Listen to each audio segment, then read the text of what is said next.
In this episode, we're diving into the top 5 hidden factors that can quietly sabotage sperm quality and lower your chances of conception.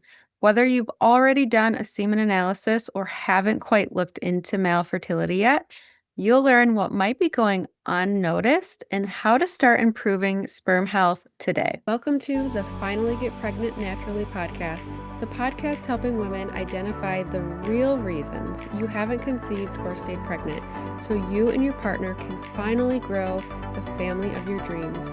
I'm your host, Dr. Katie Wood. Let's dive in, shall we? Welcome to the Finally Get Pregnant Naturally podcast. Today we're talking about sperm quality because, yes, this journey is a team effort unless you're a solo parent by choice. And here's something that most people don't realize is male factor issues contribute to nearly 50% of fertility struggles. Yet sperm health is often a complete afterthought, or worse, completely ignored. So whether your partner has been told, quote unquote, everything looks fine or normal, or you haven't tested yet, today I'm going to share 5 common things that can silently sabotage sperm quality and what you can do about them to change that. So let's dive in. Number 1, and this is probably one of the easier things that you can do to help improve the quality of sperm, is heat exposure. So sperm don't like it hot. They like to be in a cooler environment for optimal health. So the testes are outside of the body for a reason, and they need a slightly cooler temperature to be able to produce healthy motile sperm. So here is where heat can sneak in and you might not even be realizing this. So hot tubs and saunas, right? I feel like saunas are all the rage right now for detoxing and just health in general. Like I have a sauna as well at my house, but that could be a culprit in diminishing and lowering your sperm health, even though it's like a health hack. Tight underwear, so briefs. Like if we can't get good circulation in the groin area, that can increase the temperature. Sitting for long periods of time. So whether it's a sedentary lifestyle, desk jobs, right? Maybe your partner really likes to play video games and they do that for hours on end. Or if they have like a job where they're driving constantly, Uber drivers, truck drivers, things like that. Having a laptop directly on your lap, or this is a really common one, is having your phone in your pocket, which is right next to the groin area. So all of these things are going to increase the temperature around the testes, and that can have a not so great effect on sperm health if you're trying to get pregnant. So some tips here: switch to boxers. If you can, they even say sleeping in the nude at nighttime can be another good thing you can do. Skip the sauna session, skip the hot tub session, keep devices off of your lap and move your body, right? Set a reminder on your phone to move your body every 30 to 60 minutes or so. So pretty easy things that we can control. Number 2 is environmental toxins. There are environmental toxins that we can't control, and then there are some that we can control.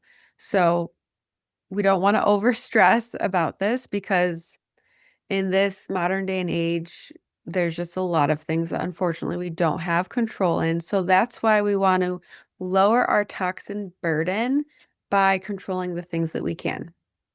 So everyday toxins can damage sperm DNA, can decrease the count, it can reduce motility, morphology. All of these things are so important in not just fertilizing the egg, but also with the placenta and the health of the pregnancy and the health of baby. It has such a big impact. So plastics, I feel like we have all heard about BPA, at this point, right?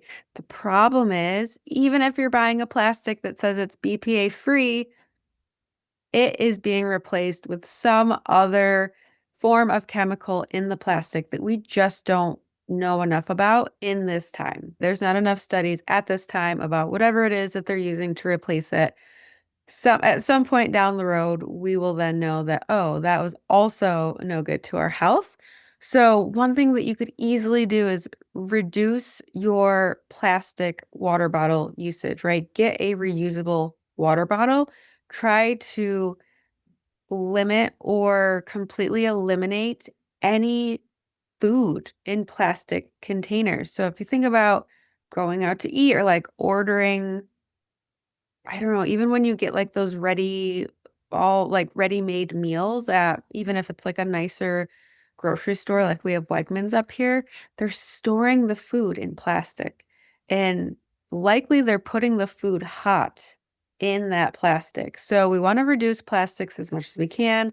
Definitely, definitely, definitely no reheating your food in plastic Tupperware at home. I highly recommend using glass Tupperware. And if you are using plastic Tupperware, just make sure you're taking the food out and reheating that. You just don't want to reheat your food in plastic. Pesticides on produce. So if you go to the EWG it's either .org or .com, they have something that's called the Dirty Dozen, which is the top 12 fruits and vegetables that have been tested and found to have the highest levels of pesticides. So those things you want to buy organic. And then there's another list called the Clean 15. They have lower levels of pesticides, and you could feel a little bit better about buying those conventionally if you're not in a place where you can buy everything organic. But then also think about pesticides in the outer environment as well. I had a client call yesterday and they have a company come and spray their yard. So it's not just pesticides on our food, it's pesticides in our environment as well. I'm pretty sure when we bought our house, the previous owners used pesticides. They left it in the garage. The landscaping was so nice and perfect. We do not use pesticides. It's like the grass and stuff has grown in, like where there was some stone laid down and whatnot. And it is what it is. There are some natural options for weeds and things like that that you can look up. Household cleaners, colognes, laundry detergent, all of these things, you want to use cleaner, non-toxic versions. This is definitely something that I take a deep dive in with my clients, making sure that they are swapping whatever they may have for less or non-toxic products. I've been on this like cleaner living journey since 2016, so I know a lot about that. You can also go to the EWG website and look at their ratings for different things. There's a few different apps as well that you can scan the barcode and it will give you a rating. I personally think that educating yourself is best because I've seen the apps sometimes and I don't always agree with the ratings that they give things. Personal care products, synthetic fragrances, like all of these things. So the ladies, right? We might need to help our men a little bit in this area. Sometimes it just might not be an area of interest to them, but what they're putting on and around their bodies matters just as much as for you, okay? Some things you can do is have a water filter, use organic produce when possible. This includes pasture raised, wild caught animal protein as well. Swap out personal and home products for cleaner, less toxic options. Think simple ingredients that you can read and understand, fragrance free. Sometimes plant-based can be a healthier option as well. And then we have nutrient deficiencies. So making healthy sperm requires a lot of micronutrients, including zinc, selenium, vitamin C, vitamin E, CoQ10. And if your partner is not being intentional with what they're eating and they have a poor diet, maybe they drink alcohol or soda or sugary drinks, or they have a high stress job or something like that, his nutrient levels could be depleted. So, common causes of depletion could include highly processed diets, so foods that are processed, alcohol use, over exercising, chronic stress. I like to start all of my clients on a men's fertility focused supplement, along with a whole foods diet rich in antioxidants and nutrients. And this can make a huge difference. And I have seen sperm parameters improve with just 90 days of targeted support. I have a few different men prenatals that I recommend, but I will link below in the show notes the top one that I do recommend. Number 4 is EMF exposure. So this is pretty much like electromagnetic radiation that is coming from our phones, Wi-Fi, that we are just really inundated and surrounded with. If you think about all the things that we have that is connected to Bluetooth, like our cars, Alexa, if you have Alexa, your phone, if you have any smart watches or rings and things like that. And then just other things in the house as well. Like we have cameras here and those are all connected to Wi-Fi. Like it's just everywhere and we can't see it. So we don't even really think about it. So this is a newer area of research and studies are coming out all the time, but studies are suggesting that long-term exposure to EMFs from cell phones, laptops, Wi-Fi routers can negatively impact sperm motility and morphology. So some tips with that would be to avoid carrying your phone in your front pocket and turn Wi-Fi off at night at possible, keeping any electronic devices away from the pelvic area. You can turn your phone on airplane mode at night.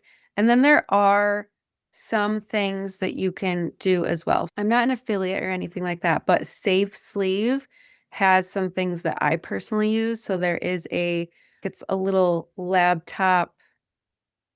I don't even know what you would call it. It basically sits underneath my laptop and it's supposed to block the radiation and the EMFs coming from my laptop. I also have a phone case from Safe Sleeve as well. Do your research. There's a lot of different ones that are available at this point in time to help reduce that impact.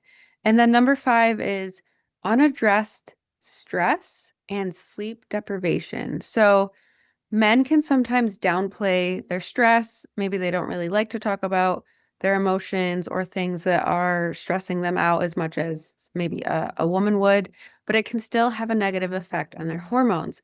So chronic stress can increase cortisol, which can suppress testosterone. And poor sleep can also contribute to a recipe for sluggish, low sperm count. Okay. So we want to prioritize stress reduction, whatever that may look like for him specifically. It could be having someone that he feels safe to talk to. Maybe you and him can talk about how to build like a safe space to openly communicate with each other your thoughts and concerns about things. Maybe he could have a friend, family member, counselor, therapist, whatever it may be to help reduce his stress. Breath work is amazing, walks, finding a hobby, anything that really would fill his cup up and feel safe for him. And then, of course, we want to aim for 7 to 9 hours of deep, uninterrupted sleep.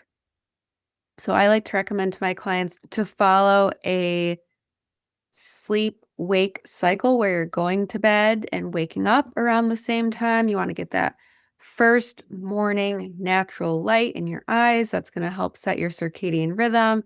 Sleeping in a darker environment, cooler, all of those things. Here is the good news is sperm regenerates every 72 to 90 days. So what that means is with just 3 months of intentional changes, that can create a brand new, healthier batch of sperm. So how amazing is that? And I've personally seen my male clients go from poor morphology, poor motility, low counts, and high DNA fragmentation to having healthy sperm parameters with some of the shifts that we discussed today. Okay. And another thing that I do want to mention, speaking about the 72 to 90-day period, is a lot of times I'm seeing in the DMs with some of the conversations that I'm having is people saying, "Yeah, my husband's sperm looked fine on the analysis." And then I'll ask them, "When did they get that test done?" And they'll say 2 to 3 years ago. So whatever his sperm looked like even a year ago is different than what his sperm could look like now. And even if he's fathered a child before in the past, does not guarantee that he can father a child now, a healthy child in the least. This is something that, like, as a woman, you're always constantly getting your hormones tested and all of these things. Like, I feel that a man who is actively trying to conceive, if it's not happening, you want to test that about every 6 months. Okay. So just because they had a good one time, that doesn't mean that they're in the clear to not worry about dietary, lifestyle, supplement changes, things like that. So just remember, fertility is a we thing, not just a me thing, okay? Unless you're a solo parent by choice. When both partners take ownership of this journey, your chances of conceiving, either naturally or with assisted help, go up dramatically. And if you think about it, parenthood is a team effort. So if you are having trouble being a team on this fertility journey, then you may need to ask yourself, what is the parenthood journey going to look like? This is something that you're going to want to figure out together now. And just a reminder, you don't have to figure this out alone. You have so many resources to help you along the way. I'm here to help you. Just shoot me a message on Instagram. More than happy to have a chat with you and just talk about potential best steps for your specific situation. So, some things just to summarize what we talked about today. Sperm health is affected by more than just genetics, okay? Daily habits like heat exposure, EMFs, nutrient depletion, stress, sleep can have a major impact. Environmental toxins are silent saboteurs of male fertility, but they're fixable with lifestyle changes. And sperm regenerate around every 90 days, meaning there is always a brand new opportunity to improve the quality and increase your chances of conception.